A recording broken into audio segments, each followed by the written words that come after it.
אהלן חברים, אנחנו נכנסים לתוך סדנת כתיבה של אשכול נבו באייבקס. שימו לב לשם דן גזית.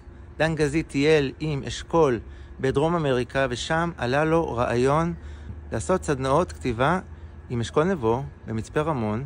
יצר קשר דן עם מלון אייבקס, שהם גם ככה אנשים מקסימים שהם מאוד אוהבים תרבות וכתיבה וכו'.